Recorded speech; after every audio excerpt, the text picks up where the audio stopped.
Ever since I started Attitude Makeover, there were quite a few of you who reached out asking, how do you go through a reboot?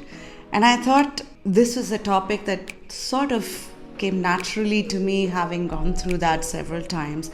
I thought it's a topic that I must talk about in the podcast. And who else but Issac John to talk about this? Someone who's gone through multiple reboots in his career as well. In the past, he's been the head of marketing for Puma, Healthify Me, as well as Discovery, an author of 2 books, another book in the making, screenwriter, and multiple other talents that he's got. You will find this conversation very interesting. We go into the details of rebooting in your career journey. Oftentimes, reboot is only associated with adversities, but here we're talking about how to consciously go through a reboot process. The process of understanding what is a reboot, what types of reboots are really out there, how do you prepare for one, both financially, family wise, as well as your mind and yourself. How do you live through a reboot and thrive in it and learn in that process? And when you're coming back to the corporate world or back to your mainstream, how do you prepare yourself for that journey, which is probably full of rejections, failures, attempts, networking, and some of these other nuances that we need to hone in the process of coming back? I think this is a talk conversation that everybody needs to listen to, because I think whether it's a sabbatical you're thinking about, or a hard reboot of changing your career line itself, or a soft reboot where you're changing jobs, it's really important to internalize this, understand this, and apply this as one would for your own unique journey. As always, I hope you like this conversation. There are many firsts for me in this particular podcast. This is the first one I'm doing virtually. So Issac is taking this conversation from Bombay while I actually am in my studio in Bangalore. I hope, as always, you like this. And if you do, please do subscribe to my channel. And see you again in the next episode.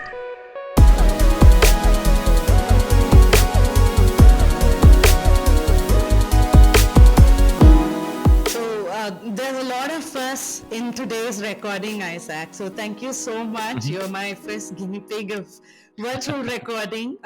When I started, I was very clear I wanted quality in the podcast. And so I was very insistent on it being face to face. So thanks to the team in Bombay, as well as Joshua here, who's doing the production for me. I think we're pulling it off first time. So a lot of us, first time I'm doing it later in the evening, first time virtual and still a studio setup. So you're my first guinea pig, and thank you so much for being that, for accepting that. Thank you for having me and giving me that honor. This already feels like an international production. So I normally start my conversation with my guests to start off with by finding who they are. I think the early years shape a lot of who we are, especially after our 40s. So I want to start off with really getting to know you in your early years. And at some point, I want to ask a more deeper question of who is Issac? And that's a more difficult one, but I think an attempt around that. Okay. So let me begin with the early years. I think from my childhood, all I remember is that we used to move a lot of towns and cities. So essentially led a pretty, I would say, nomadic, rootless, kind of a upbringing, which meant going to like 8 different schools in like, for the first 12 years of like my secondary high school education. 8. That, yeah, eight schools in 12 years. Wow. And yeah, I also was brought up by a single parent. So, basically it was just dad and I just going from state to state. Completely used to hate it when we would like leave a place, but eventually you just get used to wherever you go to. And then as a child I was always like interested in sports, like a lot of people in India. I'm a failed cricketer, and then I also added 2 more badges of honor, which included a failed basketballer, as well as a failed table tennis player. So I was able to accumulate all these badges of honor in my sort of growing years. Excelled at academics, and then somehow found this interest to pursue MBA at some point of time in my career. And primarily, I think it was a decision driven by the fact that it could actually get you to a six-figure salary quicker than, let's say, any of the other professions that I had a worldview of back then. So I think that's really it. But it's actually in one of my classes at MBA, a professor of mine took took us out for like a play in NCPA Bombay, and that was the first play I'd ever seen. It was written and performed by Nasruddin Shah, called Katha Collage, and that just sort of blew my mind. And I was like, okay, what am I doing here in MBA college? And of course, then I tried to sort of always have this trade off of what I can do to sustain my career with like left brain thinking versus what I can do to sort of pursue interests that are related to like more of the creative side of the right brain thinking. And that trade-off has somehow always been how I make my decisions in the past 15, 16 years that I've worked. So yeah, that's just a little bit in a nutshell. I think a couple of things that I can relate with. The first one is I grew up in a single parent household as well. And Hmm. I think that sort of grooms you as a child itself differently. The upbringing itself is so different. I think I learned financial freedom, financial independence, independence itself, because it was an Mm. all girls house, like my mom and my sister and me. So it's a different setup, and you grew in an all boys house, like, right? So it's Mm. a very different, Yeah. it's very different, that upbringing itself. And to your point about the left and the right brain, oh, I cannot tell you how important that is. I'm a failed hockey player. I see. I I didn't know mean, that. and also I took up archery, long distance cycling, thinking I'll get into national levels, especially with archery. And then I walked out of it at some point. So many things. I think we should have another podcast on growing up in a single parent household itself. I think that's a pretty deep topic in itself. So, who is Isaac? Oh gosh, I didn't prepare for this, so I think I'll have to think a little bit. I think I'm someone who follows the instinct a lot. So I'm very instinctive. Um, and I'm also someone who can rebel very comfortably, um, and someone who is insanely competitive if it comes down to it. So I think I would just sort of, at least at this point of time, as you asked me this, I think those are the things. I think I go by instinct. I have rebelled a lot in my life. I've always made contrarian choices compared to a lot of my batchmates, my peer groups. And the third thing is, just this insane perseverance, sort of competitive instinct to just like, be a better or a different version, I guess. So yeah, that's who Isaac is. I think what I've also found talking to people who know you is that you're an excellent storyteller. I I try. So Yeah. we picked up a pretty interesting and a very pertinent topic, I think, about reboot and the whole dive into the whole subject of rebooting yourself. Um, as a starting point in that, I think the first question I had is, what is a reboot? Is a reboot as similar to a sabbatical, or a reboot is I do have some thoughts on it, but I wanted to hear from you. Is it much more than a sabbatical? Is it, what is a reboot? Yeah, to my mind, this is obviously a topic, as you know, is very passionate, that I'm very passionate about. I have rebooted myself, so to speak, a few times in my career, actually more than a couple of times. And to me, it's essentially just challenging yourself to go back to ground zero and challenge almost everything that you have thought, learned, read, seen so far. I think that's really what it is.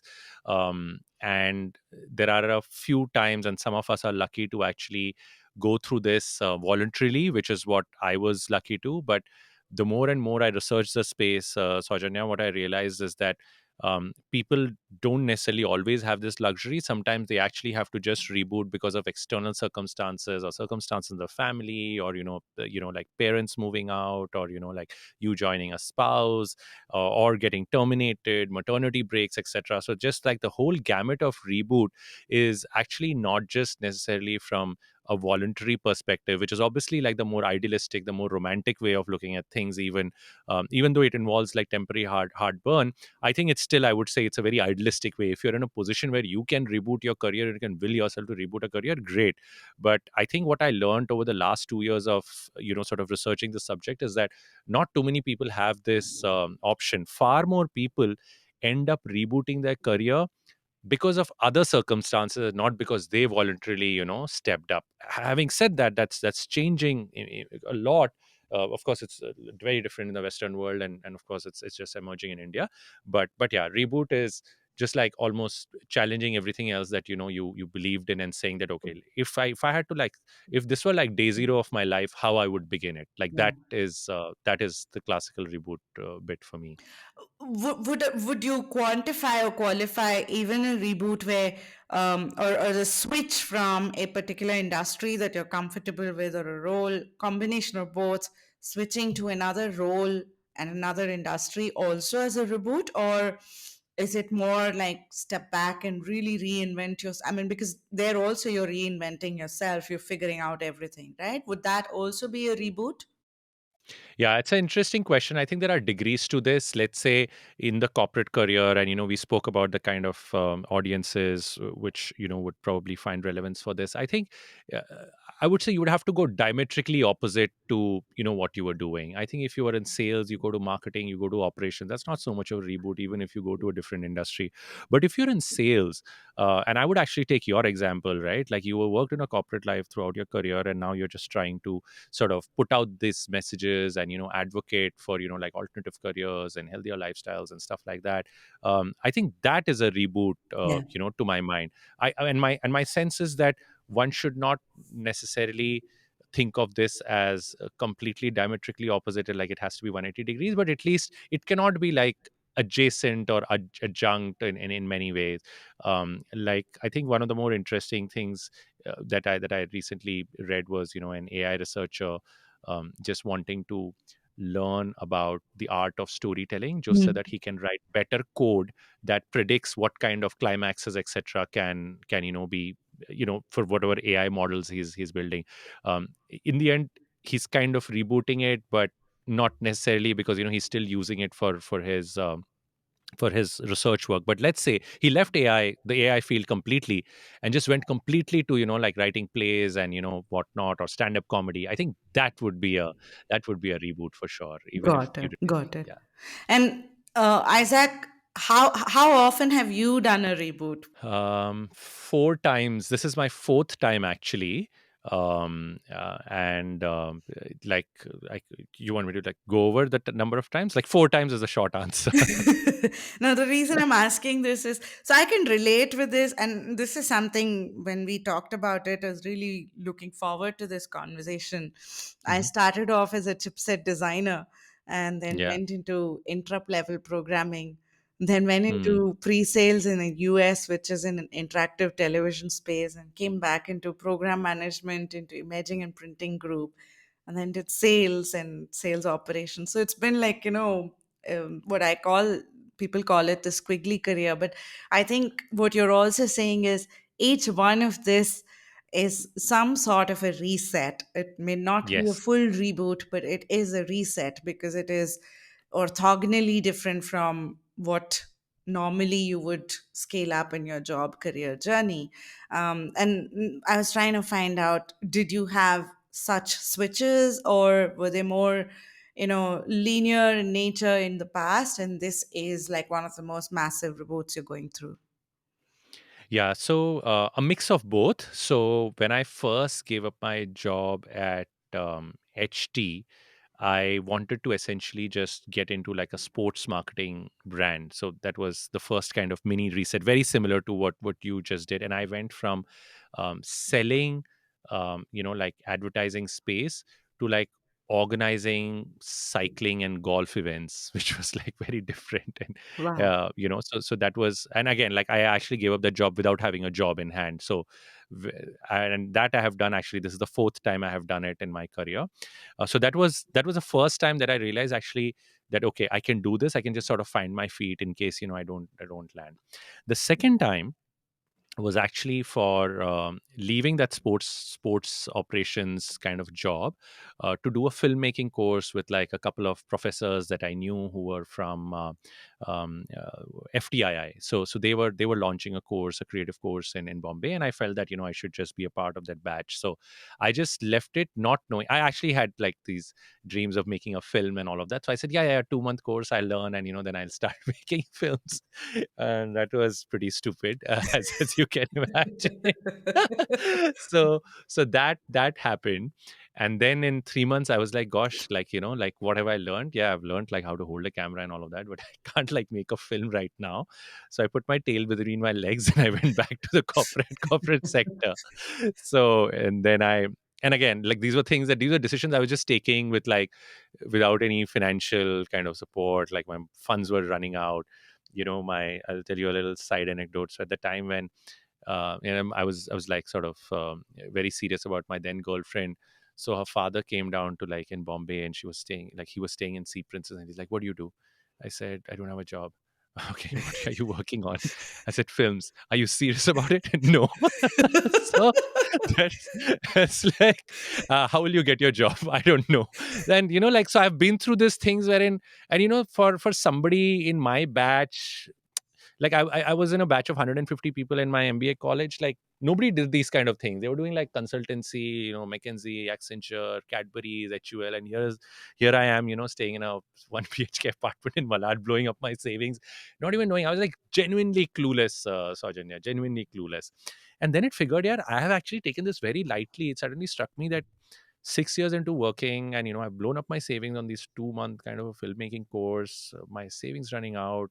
So really saw like I actually went out of savings very quickly, like in 6 years. By just so I was out of job for 4 months then, and then somehow I just became like extremely desperate, and like a very deep, I would say, like how a hot knife cuts through like warm butter. Like I had like this very deep survivor instinct that sort of kicked in, and I was like, I can't blow this up. Like I have to be, I have to stand back on my career. I went after three or four, like sporting brands that I was doing sporting operations. So I was like, yeah, I need to be with like a Nike, Adidas, Puma, that cadre of brands. I wanted to apply for Star Sports. So I did all of that. I applied to I think 30 odd companies, and somehow a role at Puma worked out, and it was actually a role which was way above my weight. With 6 years of work ex, the role that I had applied for, actually head of marketing at Puma, I was not eligible technically for that role. It said 8 to 10 years of experience, minimum 10 years of experience. But I think my survivor instinct kicked in so hard that I was just able to like score that one, after like multiple chase ups and follow ups. And now looking back, I realized that experience sort of just made me feel ki if anything happens in my career, I'll be able to find my feedback. So Yeah. that was like a big thing. And then again, after 4 years later, I again gave my job at Puma. This time I was like, I have to make amends with that filmmaking shitty stuff that I did. It's still, I was like, I'm better now. And, I know how film stories, etc. work. So, let me do this again. And this time I actually quit. Went to New York to study from like a proper film school, spent like 4 months there. And when I said studied, I studied with like some of the best teachers that were there. Like my instructor was taught by Mardik Martin, who was a writer on Taxi Driver, was a collaborator with Martin Scorsese and stuff like that. So Wow.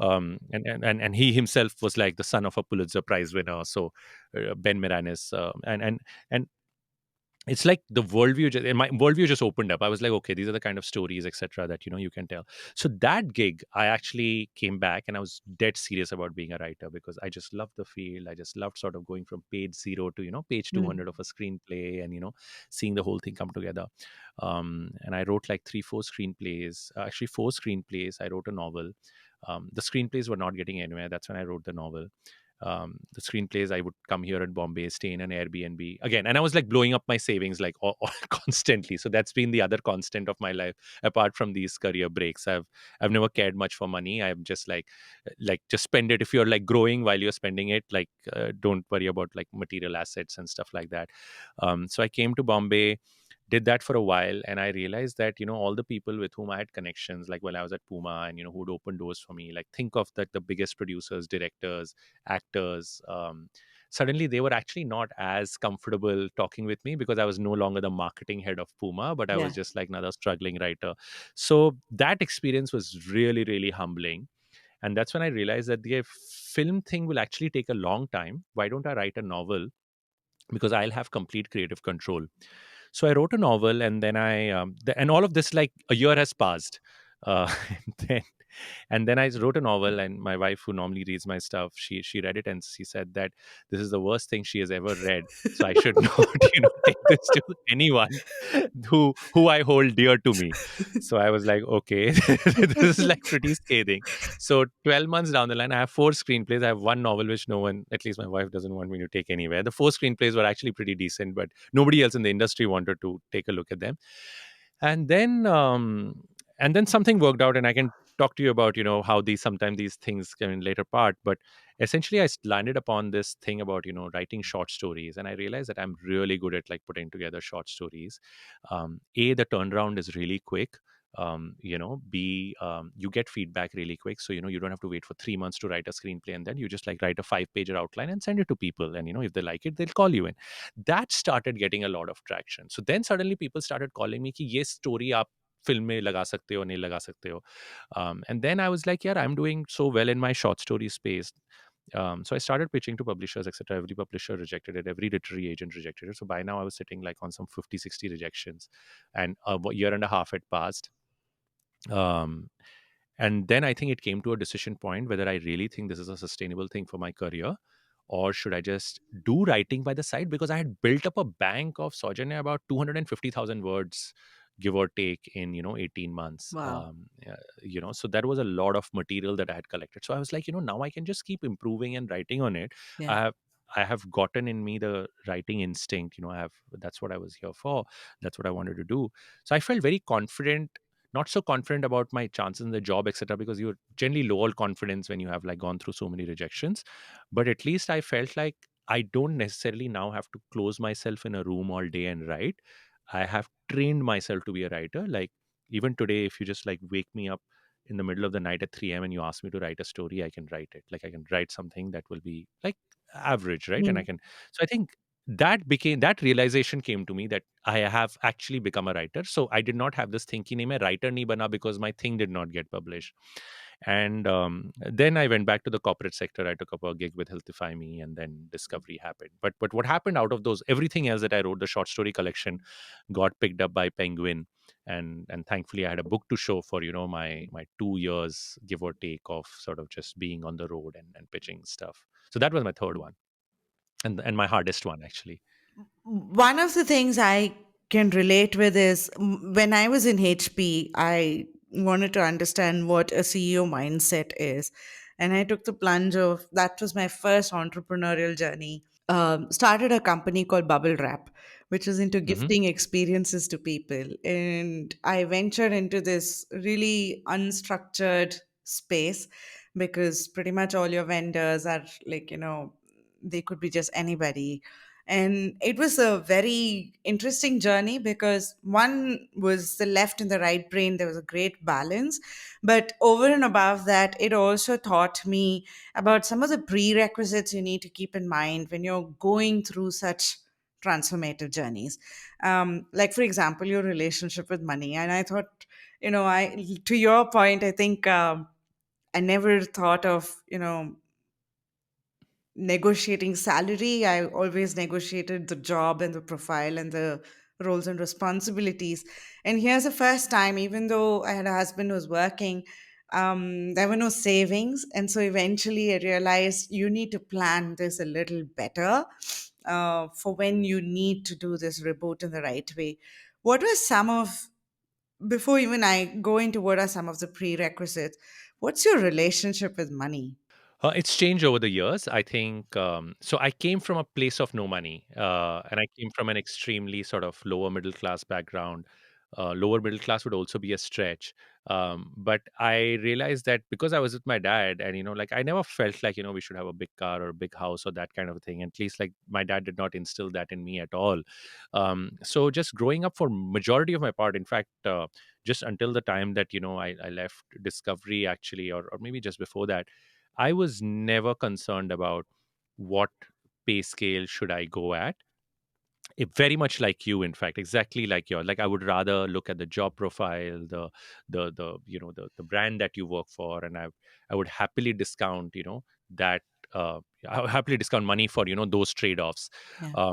But over a period of time I realized that these are not necessarily mutually exclusive choices. I think we have thought of them in our head as mutually exclusive choices, especially for people coming back from a reboot, etc. Given that we just touched upon it, I realized that there are actually ways for one to pitch yourself to employers, and also to have conversations with stakeholders, etc., in the ecosystem, that look, this is what I know I'm worth, and this is what you need to pay me, irrespective of whether like I have gotten paid that in my last gig or not.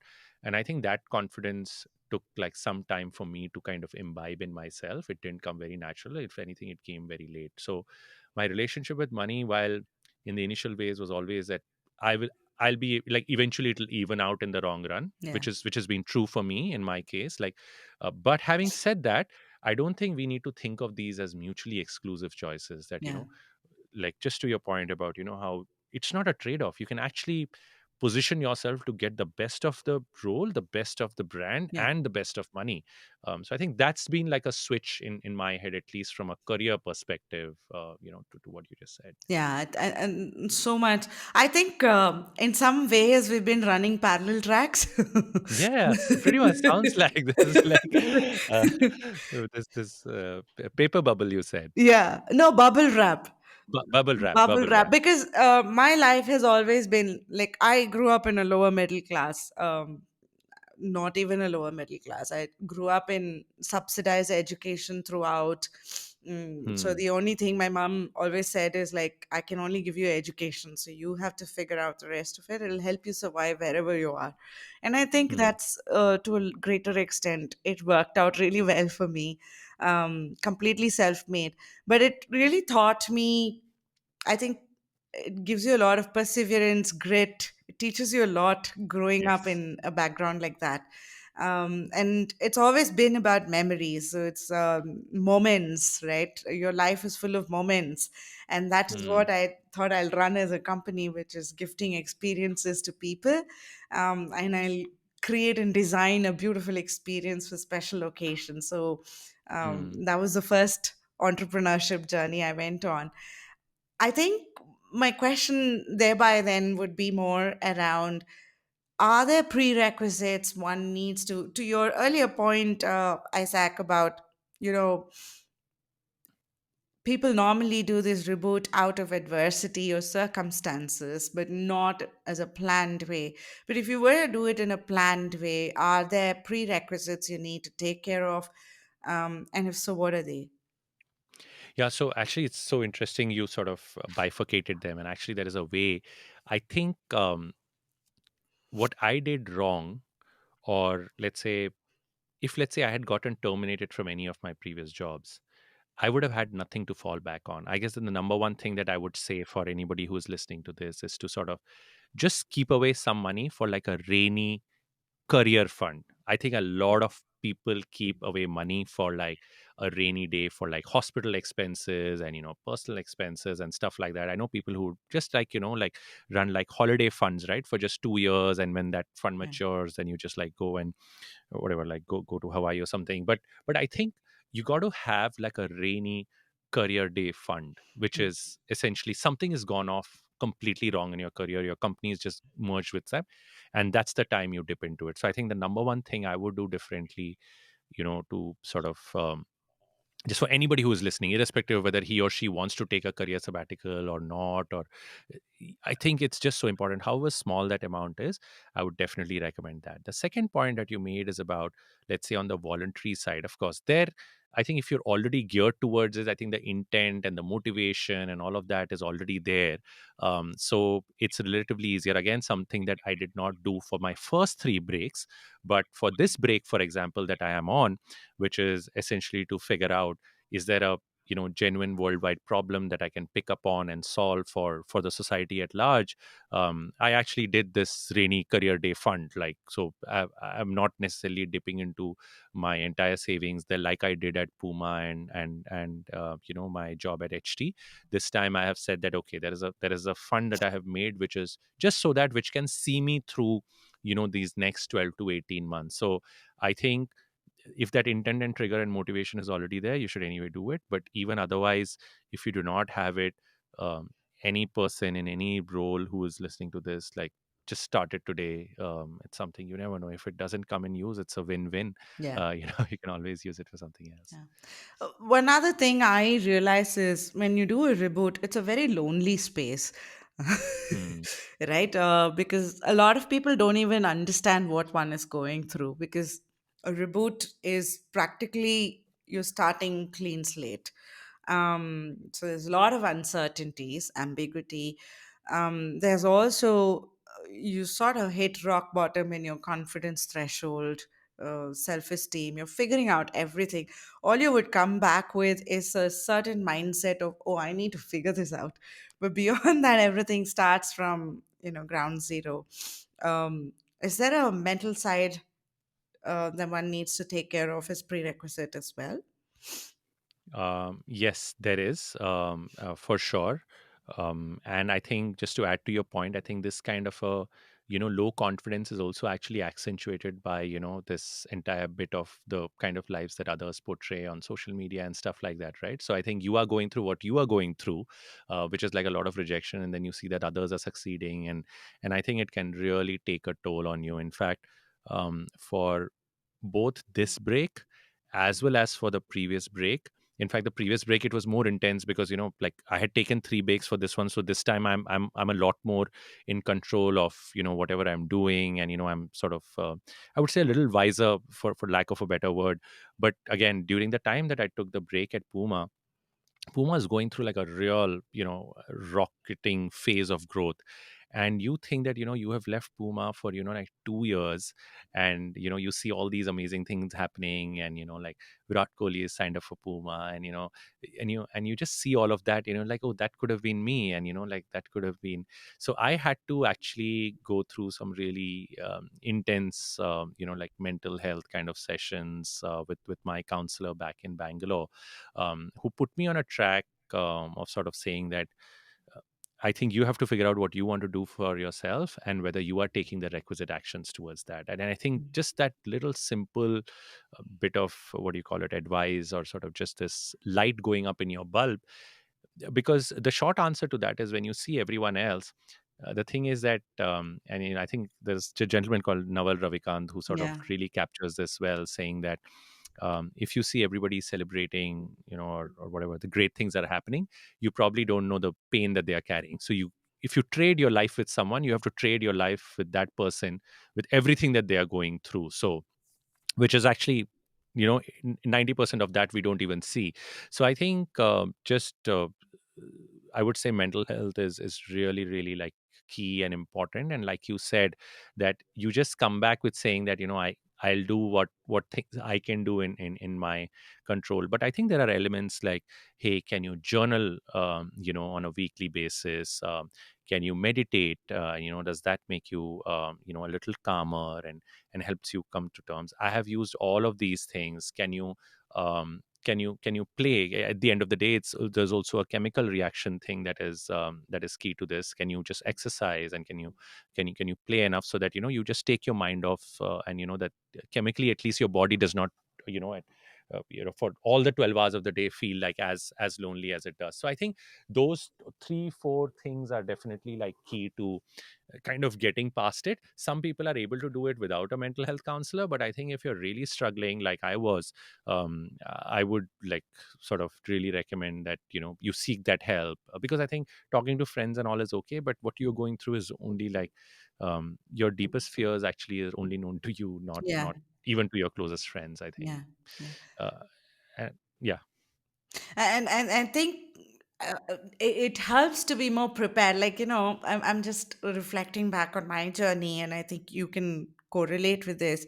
When you're more prepared that you're going to take this reboot, you sort of internalize all of this. But when you're not prepared and this is a reboot out of adversity, these are some Hmm. things that you need to keep in mind in that case, right? That's what Yeah, you're saying. yeah, 100%. Yeah, yeah, absolutely. So I think, and again, no amount of preparation can also, set you up. Like a trigger could be anything, so it really is very hard to have the perfect preparation for, rebooting your career. But I think there are a lot of things you can do. But the amazing thing about taking a sabbatical today, so 2015, when I took a sabbatical, when I was trying to come back in 2017, um, people would often ask me, recruiters etc would ask me, oh, did you, they would not ask me, but I know there was a stigma that they thought that I probably got fired from Puma or something. And I would say that, talk to whoever, like, my references.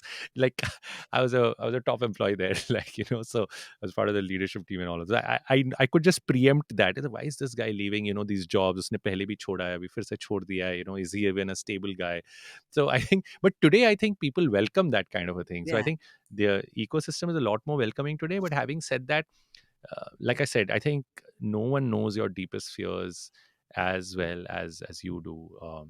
I would not even put parents in that bracket, right? I think it's yeah, only you. yeah. And I think that itself takes like some training to sort of tell yourself that, I've known this world for 30-35 years. I'm going through this, but, people, whatever they are telling me, it's not making sense to me. So, Yeah. so yeah, I guess that's that element of it too. Now, I think there, to your point, one of the things I also discovered in this process is to have these internal conversations of what's the worst that can happen. And do you have that? Is that something that you prepare yourself as a prerequisite? Or, I mean, for me, I felt it naturally came as I was resetting different career paths. What's the worst that can happen? You probably they'll fire you or they'll ask you to leave. So yeah, so you'll find something else. And when you put it in that form and you see, okay, that's the worst that can happen, and yeah, that's okay. It helped me sort of maneuver. How is it for you? Okay. So again, different for these two breaks, like the last longer one that I took. I think I did not do this exercise of, like, what's the worst that could happen. um, and I imagined the worst in different shapes and forms, and I think that made me like more anxious and more like depressed. Even like I did suffer from low grade depression back in those days. Um, but um, but this time around, I came across this framework which Tim Ferriss has, which is, like, write down your fears and write down that what you can do to arrest that fears, etc. I haven't necessarily done that exercise on paper, but because you have a framework, you do know that, something will work out. Plus, um, I think at the end of the day, I guess everyone is a sum total of, whatever the worst experience that they have gone through. My experience is the reason why I don't need to do that framework today, or like the reason why I'm saying that people should do it if they haven't gone through an experience of mine, is because I have seen so much rejection in my life, so much rejection, that I think today, like, whenever I get a rejection, I'm like, if I believe in it, I will go ahead and chase it and, hunt that thing down. Yeah, So I think, again, publishers, literary agents, production houses, directors, actors, you take it, the first one that I did, when I made a couple of short films, I didn't get to any of the film festivals that I had sent it to. So I think now I know, if the worst thing is rejection for, let's say, my entrepreneurial journey, I live with it. yeah, And finance wise, like I told you, I have got some backup, I have a plan, etc. um, but I think, if you do not have had those kind of experiences, I think it's actually that bit of rejections which hurts you the most. yeah, Like when you get like 20 rejections at a go. Like, I'll give you a simple thing. So I've, as I was sharing with you the other day, I've now pivoted to a different idea than, what I was doing earlier. That idea got 25 rejections. It didn't scare me one bit. I've just like picked up something else, and now I'm, like running with it. So I think, people probably don't normalize rejections or failures, as they call it, enough. And that probably can set people on a path of saying that, oh, nothing's working out and all of that. But I can now look back at rejections as such a wonderful thing to have happened in yeah, my career. If I had not, I would have gotten stuck in the film industry for 5 years and would not have even probably seen a film made, because the film guys like rejected me. I now have like two books to my name, like in the yeah. stands somewhere. So it's an incredible thing. There is a power in rejections that I think we fail to see sometimes.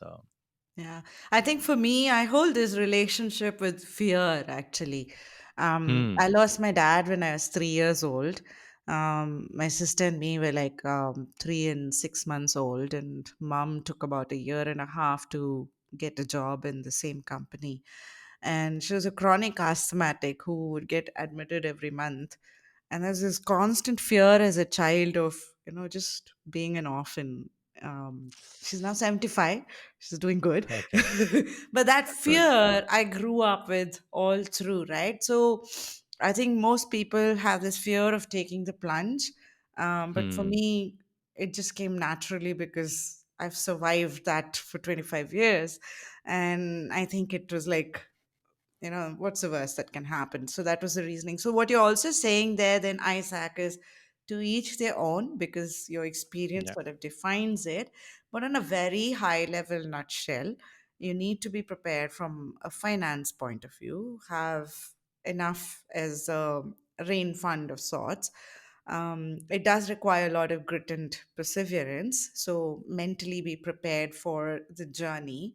And in terms of how you go about, be prepared for some of these nuances, like structuring it, having certain activities to keep you motivated, journaling, and so on and so forth, so you can gradually see every day's progress. Because I see that in every podcast for me. Like after I go back, I listen to the whole thing and I'll be like, oh, the same words I use. You don't seem to have a better vocabulary. It's with their kinds, right? It's very important to sort of imbibe into this journey in its full form. That's what you're also saying in that case, right? Yeah, yeah, absolutely. I think you put it way better than my long ramble was. But I think No, no, no. It's that's important to that's go that's through the very, detail. I think the yeah. mm, devil is in the details, isn't it?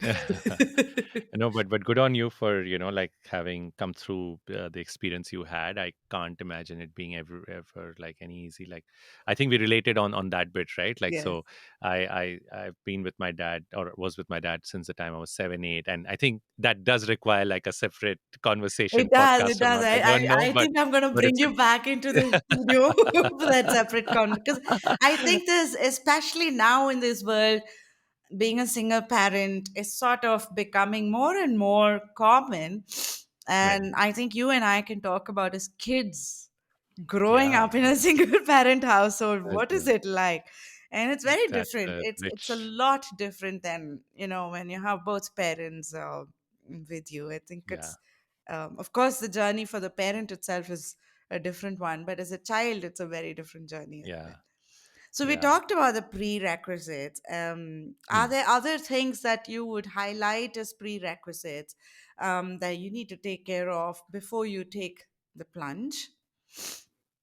Yeah, two of them. I think one, getting your partner and just like thrashing the whole thing out, because that can become like a bone of contention. Because especially if you have one, whether living with you or outside, I think you got to articulate those reasons in terms of why you're doing it, what is in it for you, why it's important to you, and also have the same discussion with family as well. So during the course of my research over the last two years, I spoke to about 50 different professionals on weekends, and I would just like take time to hear their journeys, etc. I think the ones who did really kind of well were the ones who actually got the family on the side.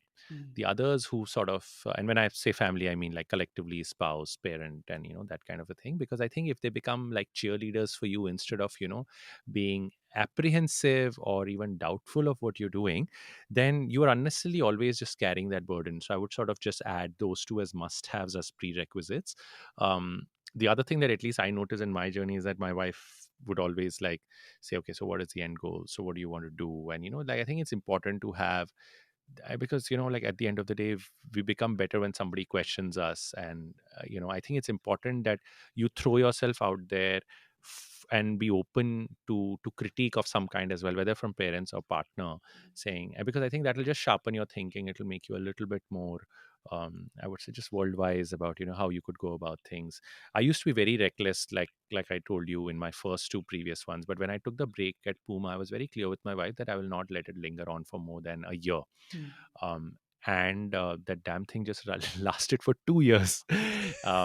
So and I was feeling so guilty because and I'll tell you that you said devil is in the details. So at the time of our Bangalore apartment, like I was the guy who was playing the landlord. And then I said, Vicky, I can't afford to do this anymore. So, we'll change that. So the funny thing is, even after I got my job at like Healthify Me and Discovery, I forgot to change the pay. So she continued to pay, which was actually a bit of a mini benefit for me. But, those are the kind Yeah. of discussions which you need to have. Like you go out with friends, who's going to put up the credit card? I mean, it might sound like very, what kind of a discussion is this? But trust me, these are the things that come up. And if you're just able to have that conversations very comfortably, it's just easier for everyone. So even for my current one, actually, I told my wife that look, I'll continue to pay the rent, but I'll not be able to do ABC. And we're like, okay, fine, good. So how long? 1 year. But do you have any plans? Yeah, yeah, yeah. Well, a year down the line, this fund is maturing and whatever. So okay, fine. Yeah, I think it's just so helpful, and we never end up having. And also, there's this social guilt which, at least like I saw my wife working so hard at Amazon. And do you follow like comedians like Mark Maron? Like Oh Mark Maron yeah. does this Yeah, yeah. podcast, right? So Mark Maron had this stand-up bit about, so his girlfriend was like a painter, and she just like paints ceilings and walls and stuff. And he walks into her apartment, and she's like these large big canvases which are like completely splashed with paint and like looking gorgeous. And she's like, oh honey, is that what you did yesterday? Okay, I wrote like these two lines. It's very similar. Like, my wife was like working so hard at Amazon, she'd come back home and I would have written like a page, right? So, but yeah, but gradually she saw that, I was putting stuff out there, nothing was getting accepted. So I think um, there's no point having that social guilt, but you will have that guilt Yeah. irrespective of whatever you do. I don't think, even today, like I'm like, every time I see my wife stepping out for meetings, long night hours, I was like, gosh, I hope she didn't have to do that. But yeah, but I think it's very important you have that Yeah, discussions. yeah. And I think for me, I can relate to this because first time when I sat down, I first sat with my daughter. Mhm. That was Mm, a real test of this conversation, right? And I told her, Mama's planning to quit. And she stopped eating and she said, why?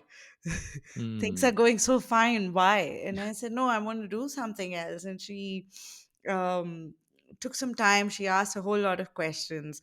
The most difficult, the husband was much more on board.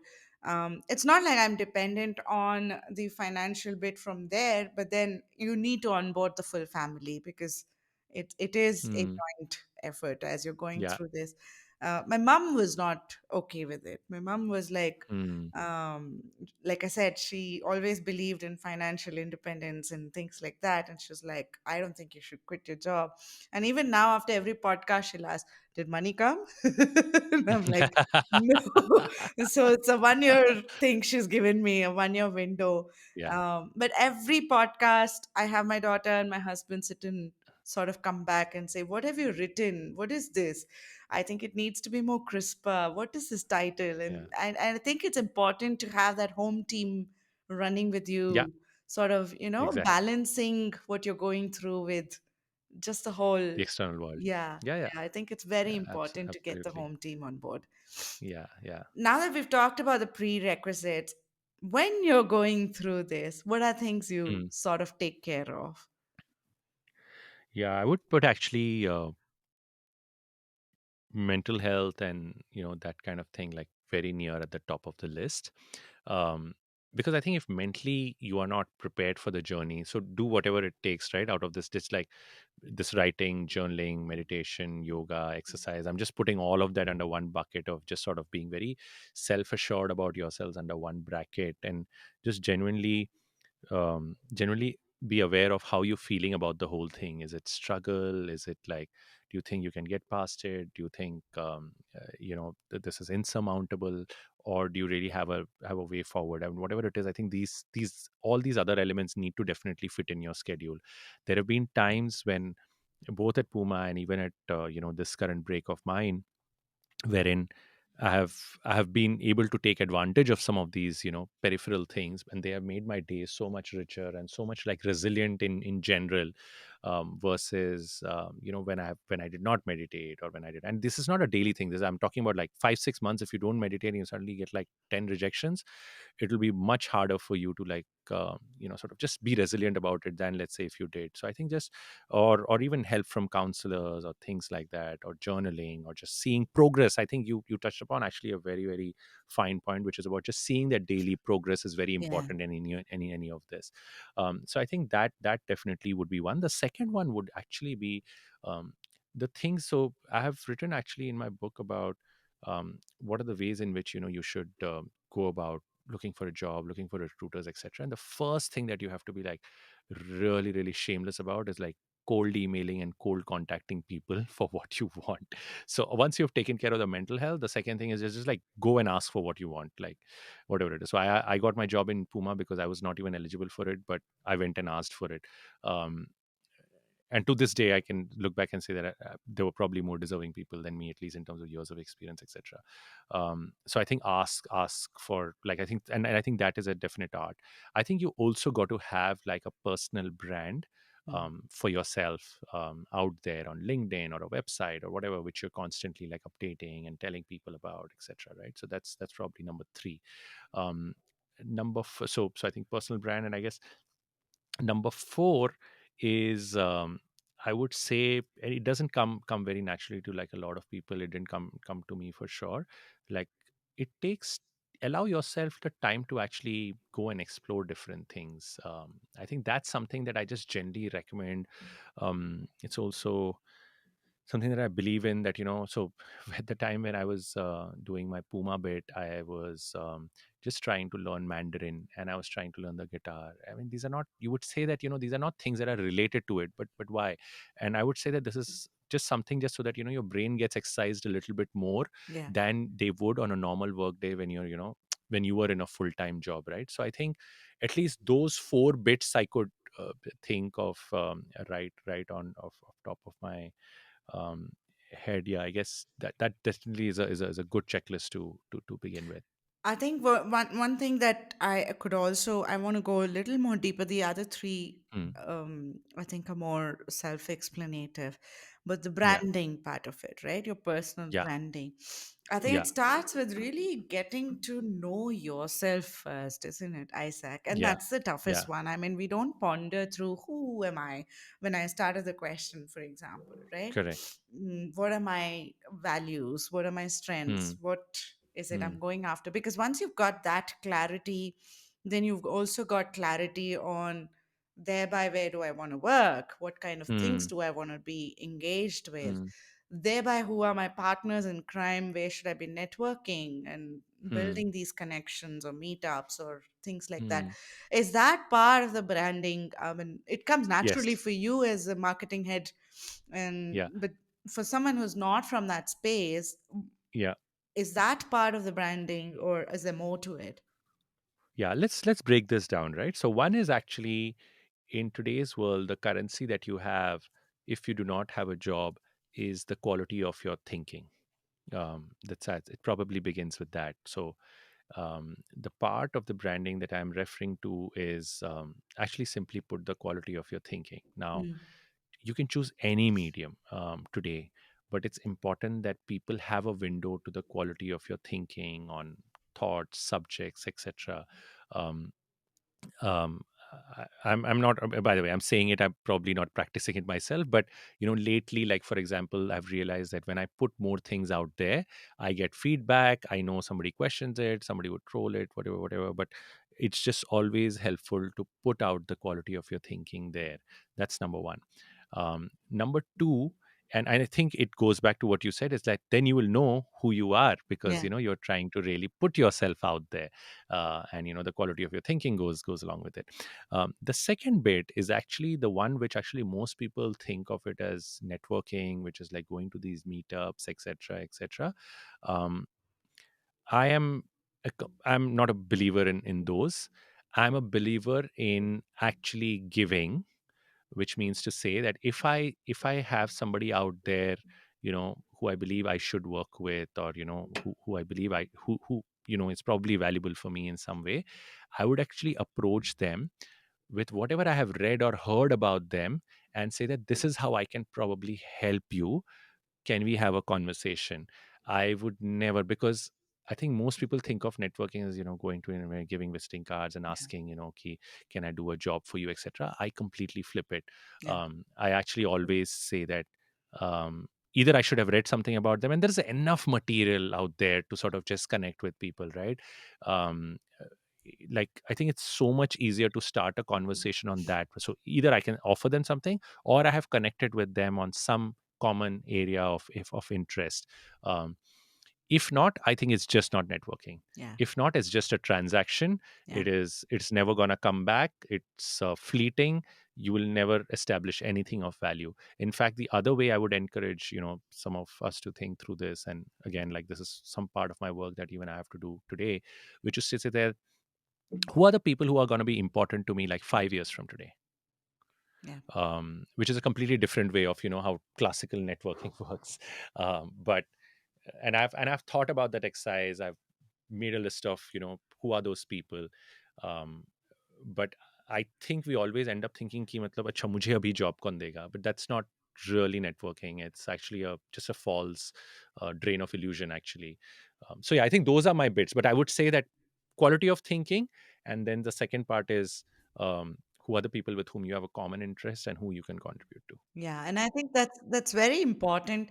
Um, what I've also found is, to your earlier point, when you're associated with a brand and they recognize you versus when you're off that brand, um, you start seeing the huge difference. And thereby, when you're consciously going through these cold calling or cold messaging, it's very important to also consciously evaluate, is this someone I want to associate with? um, are there things I can give? What can I learn in the process as well?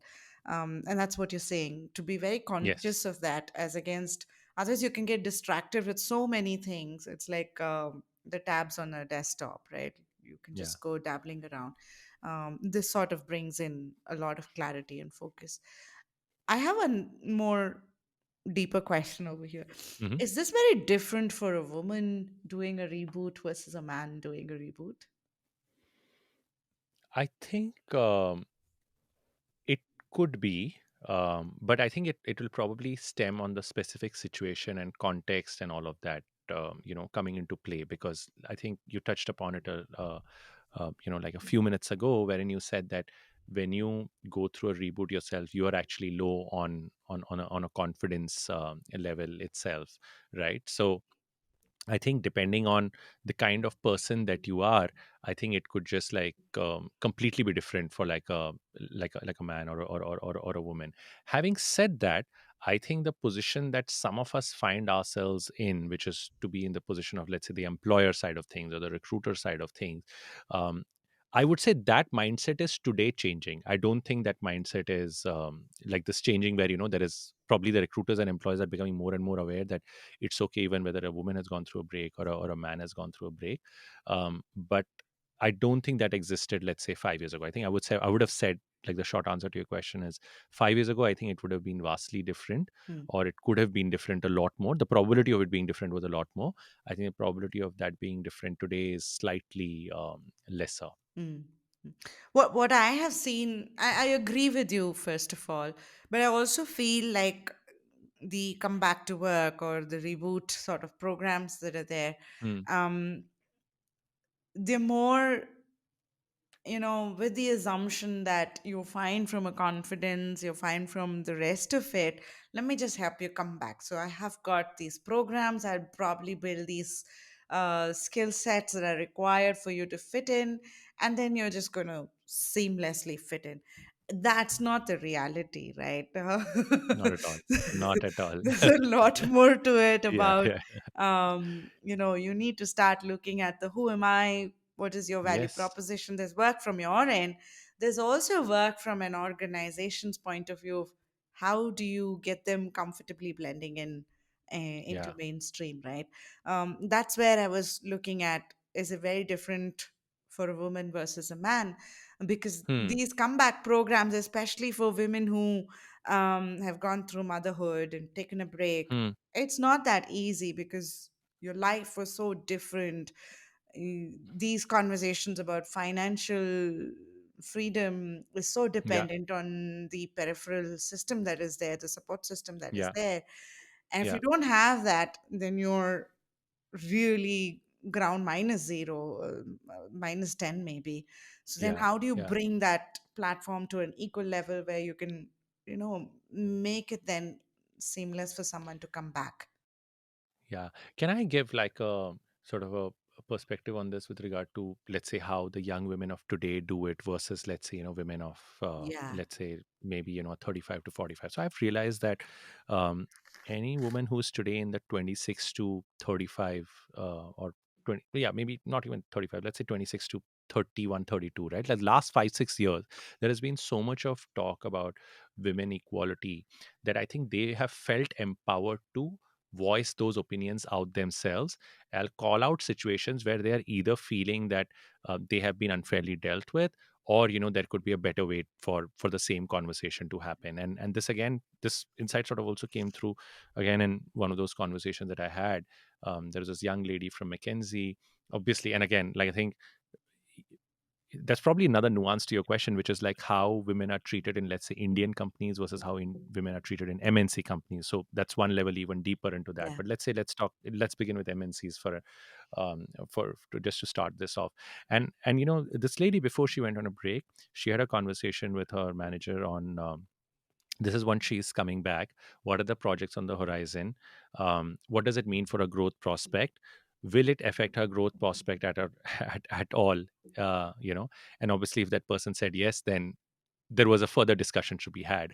But I think just being so confident and assured about having that discussion even before taking that break really helped her. On the other hand, there were people who, I would say, in, let's say, the 35 to 45 age category, or even older, who probably did not necessarily have that worldview back then. I'm not talking today, but let's Mm. say 5-10 years ago, when they were 35, 45, and they did not necessarily have this worldview of what is happening. They were really seriously shortchanged Yeah. on coming back. And I think you spoke about bringing them back on. Nobody in the organization cared, was the way things were. Which is why I think, which goes back to my previous response of probably that likelihood is lesser. And then if we go one level deeper in terms of how Indian companies treat it, I think there's a lot of work, without naming any companies, of course. Like, I think my research suggests that, and this is something, quote unquote, this is something that a woman told me, that my advice to any young woman who is planning to take a maternity break today is to just ensure that she goes to an MNC company, because she'll be taken care of. So I think the MNC part is sorted. I don't have data on top of my head in terms of how many women are, for example, employed in Indian companies versus, let's say, MNC companies. But I think the Indian companies definitely have a lot of work to do. Work to do. They can. And yeah, so I guess all of that is, of course, flowing from the Western model of working and all of that. So that's kind of a good thing that's happening here, and hopefully the Indian companies will catch up. Yeah. Uh, what I also want to go deeper into here is you mentioned having a worldview. I Yeah. think when you're going through this journey, it's important to Hmm. start building that perspective for yourself than waiting for someone else to sort of give you that worldview. As Hmm. part of your preparation for going through it, like when you're Hmm. in it, it's also important to sort of have that bigger perspective of what's happening. Let's say you're getting back into healthcare or media or Yeah. whatever, what's happening Yeah. in that space, and zoom into a Hmm. particular, if you're joining an Indian company, then what's happening in the India Hmm. landscape, or if it's an Hmm. MNC, what's really happening in that landscape. Hmm.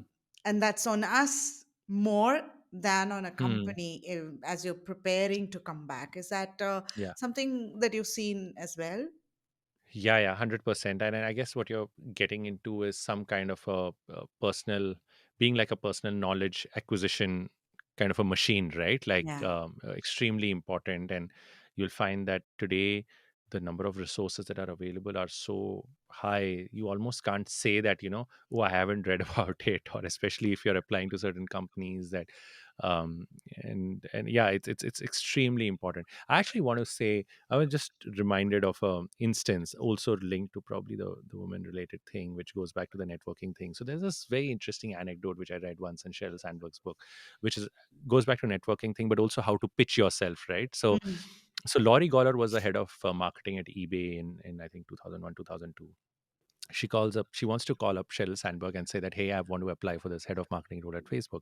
And then she says, thinks about it and says, if I do that, I will actually be doing the exact thing which probably, Cheryl has been like called by, multiple men and women before. So she picks up the phone and she says that, hey, Cheryl, love what Facebook's doing. I want to know what's your number one problem and I want to solve for it. And Cheryl says, you're a marketing person. My number one problem right now is recruiting. And Laurie is like head of marketing at eBay. She's like, okay, I believe in the company, I'll give it a shot.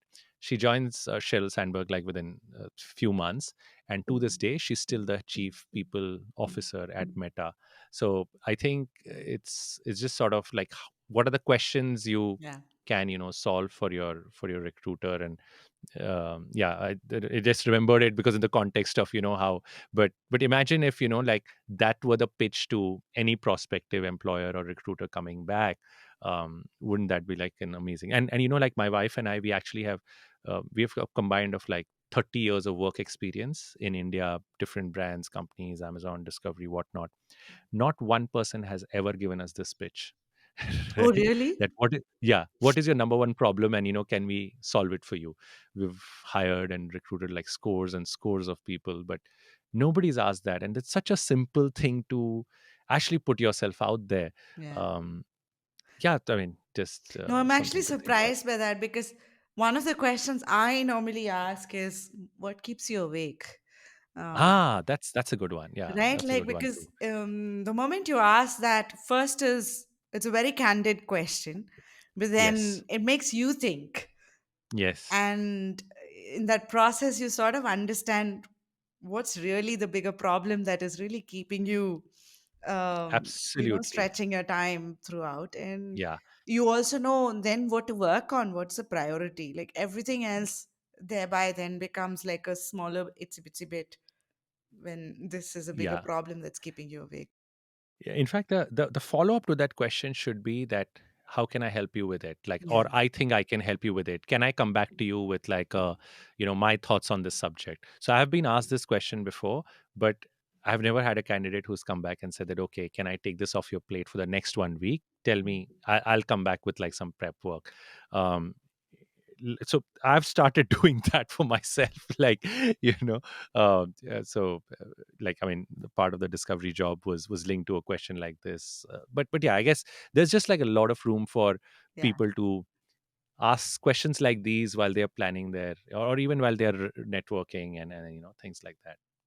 So these are when you're going through this process, right? Yes. Like we talked about, the art of cold calling and those aspects. We've talked about what are some of the essential skills you need to build in this Hmm. process, the kind of networking or, very consciously looking at who do you associate yourself with, what can you give Hmm. to them, and how can you make things better. Hmm. These are some of the things you take care of when you're going through it. Now, when you're on board as well, it's not like you're Hmm. in full throttle Yeah. driving the whole thing. It feels like um, you're riding a cycle, but then Yeah. the expectation is you're supposed to cruise on a BMW sort of thing. Hmm. How do you sort of start balancing that?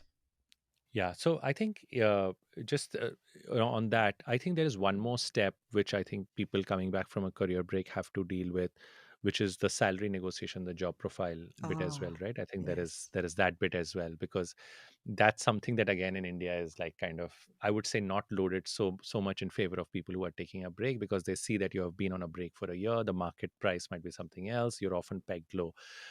So on that one, at least, like I would say that.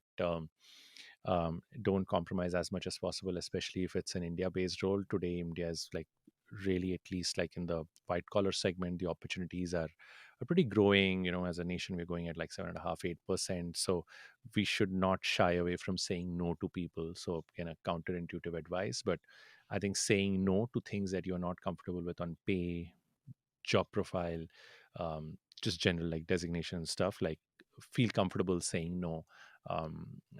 Something will work out. And now coming to like let's say this bit of how do you sort of get back into the saddle? I'm trying to think if see, I guess you can't do much to do with your confidence, because your confidence is battered, and you've suddenly been given this lease of life. So it's very hard to say that you can just get on the train and start running. At the same time, one also doesn't have too much of a choice. But what I have found useful is, I remember that when I first got the Puma job, I got my team in a room and I asked them to tell me something that that nobody in the company knew about them. And that Mm, was like a just so I would say that like off company conversations to have connects are extremely important, because you might just come with like a worldview, you'd be very desperate, and you would just be like, let's change this, let's change that. But I think it's extremely important that going slow is okay.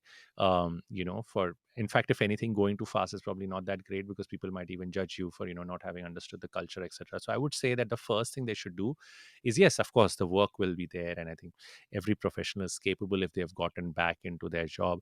I would say it's far more important to just sort of have some of these like off work conversations with people, and genuinely build an a curiosity in what they were doing, and not just doing, but also at them as people. mm, That has helped me immensely. um, I guess the summary line of it is, look at your colleagues more as people first than as professionals that you have to work with, because if you know them as people first, I think that's a good starting point, and then you can build off there. I think that's one bit for sure. um, Look, the other thing is just hygienic stuff about just like uh, being, again, like sort of wanting to know more and catching up and stuff like that. But and I'm not saying that go out for a party or anything, but just even within the office conversation, you can just know a lot more about people by knowing what they're talking about, what do they like, their interests, etc. Again, comes back to the networking point. Actually, imagine now you're on a set in a company of 200 people, and instead of having to do this awkward cold call, you can just walk up to them, and if yeah. anybody is like genuinely interesting, just strike a conversation with them. And go to people outside your immediate core function. You're in sales, like go to somebody in manufacturing. You're in manufacturing, go to somebody in customer support. So I think that kind of cross functional thing can tell you so much about a company culture than just working with people who you have in your team, and stuff like Yeah. that.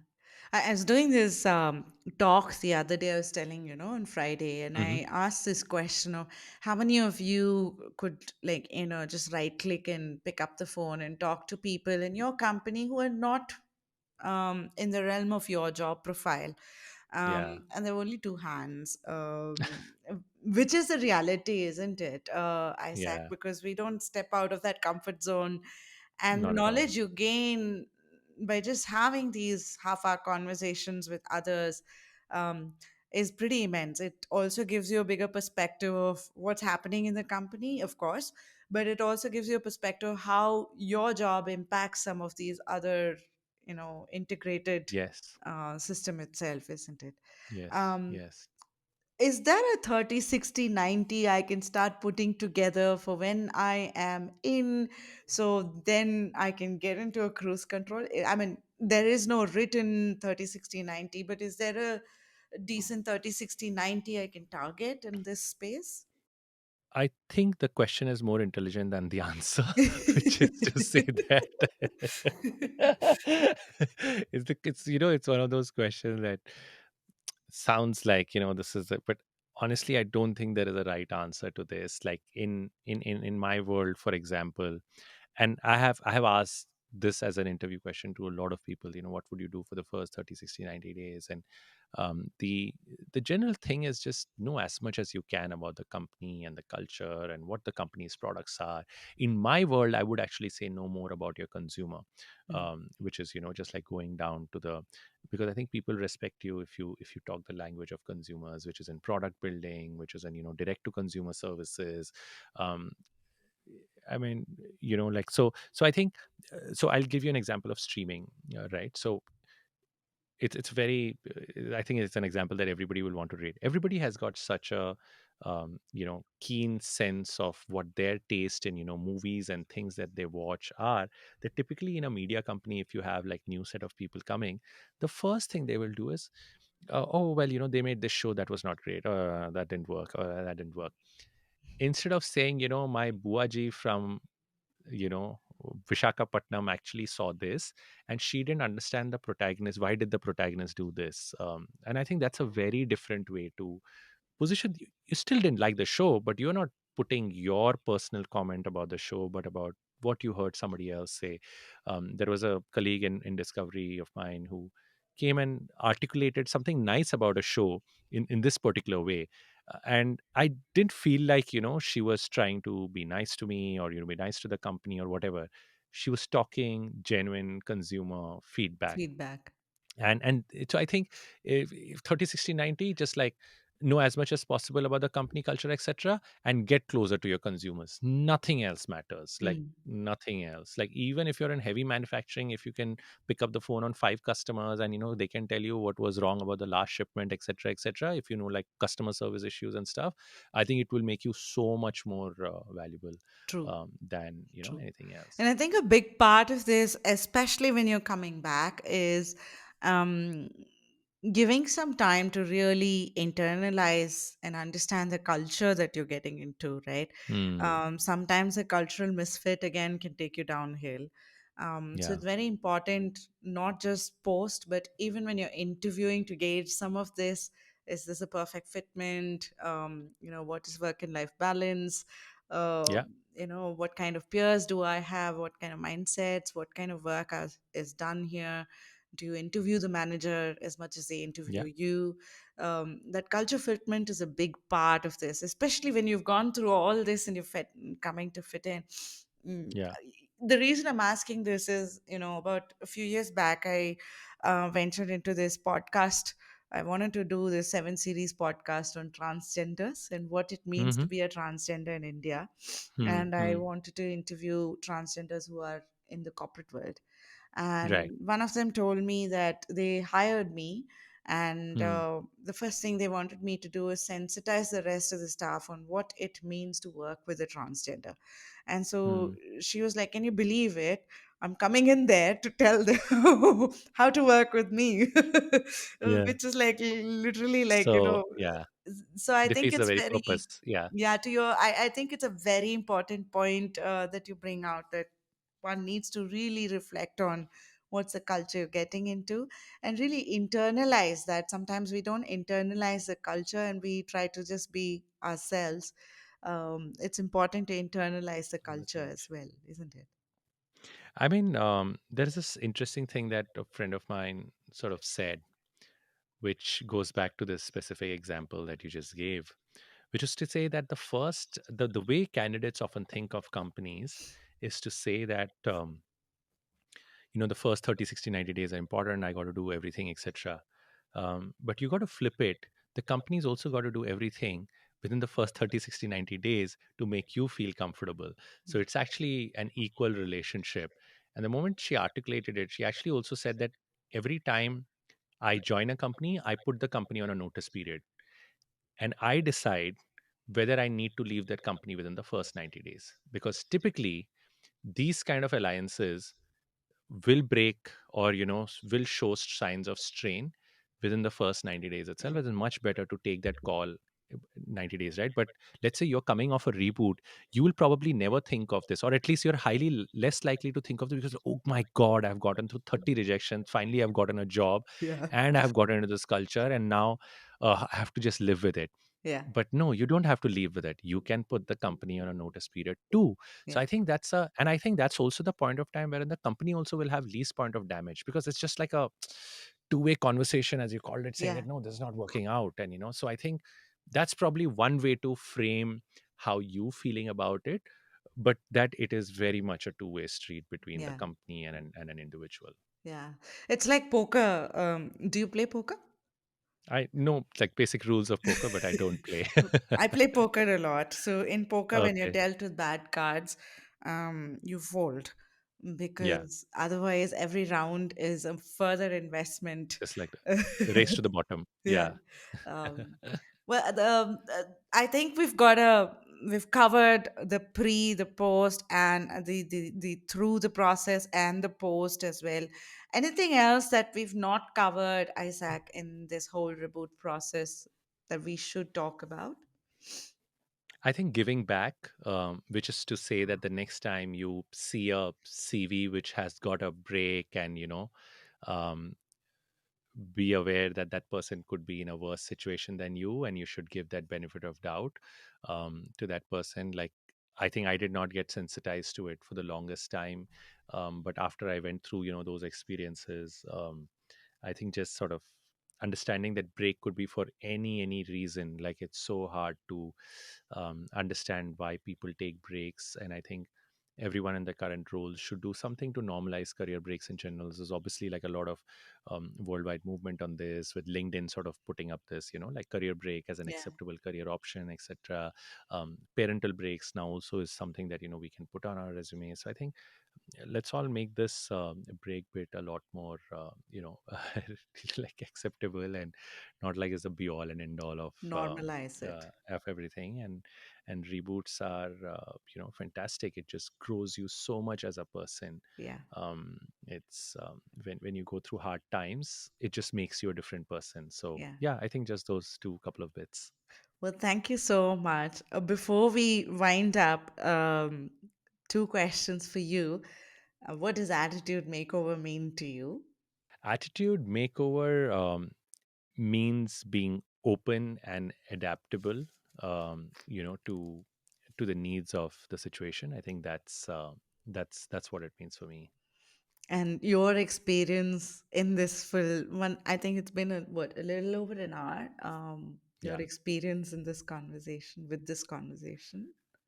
So refreshing. It's very rarely that I get an opportunity to talk about breaks and rejection and failures so openly and candidly. I think the fact that you're even kind of doing this podcast goes back to this giving back point, right? So I think there is probably an element of that in what you're doing here. So I thoroughly enjoyed it, and I think my wish for this podcast is for it to have a never ending stream of guests every single hour of every single day, so that like just we just can hear more and more stories of people rebooting their careers than what we do today. Thank you so much. I have a deadline. The agreement I've had is a 1 year period, One which, year. yeah, yeah, ends in December. So I do see things are like sort of slowly settling in. So I don't see me going back to plan B or any such thing. But yeah, my deadline is December end this year. Lovely. No, So no, I think this will fly off for sure. thank you so much. Thank you so much, Isaac, for traveling all the way to the studio. I think my No, no first problem at all. experiment was pretty successful. My cameraman Joshua is going. Well, thank you so much, Isaac. Thank you. Thank Thank you. you. Thanks a lot, Sajanya. I thoroughly enjoyed it, and wish you and the team and Janvi and team like all the luck and all the revenue, like coming your way before December. Thank you. Thank you. It means a Cool. lot to me. Okay. Bye. Thank you. Bye bye.